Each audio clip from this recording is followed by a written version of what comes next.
ప్రభుత్వం బలహీన వర్గాలకు సంబంధించి మరి ఏ ప్రభుత్వం చేయలేని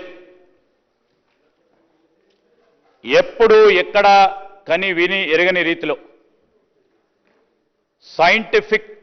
డేటాను సమీకరించడం ప్లానింగ్ కమిషను ఓ పక్షాన, అదేవిధంగా బలహీన వర్గాలకు సంబంధించిన డిపార్ట్మెంట్ ఇంకో పక్షాన, రాష్ట్ర ప్రభుత్వం ముఖ్యమంత్రి రేవంత్ రెడ్డి గారి ఆధ్వర్యంలో ఈరోజు రాష్ట్ర ప్రజలకు మేము ఇచ్చిన హామీ మేరకు 42% ఓబీసీలకు రిజర్వేషన్ కల్పించాలనే ఆలోచనతో పాటు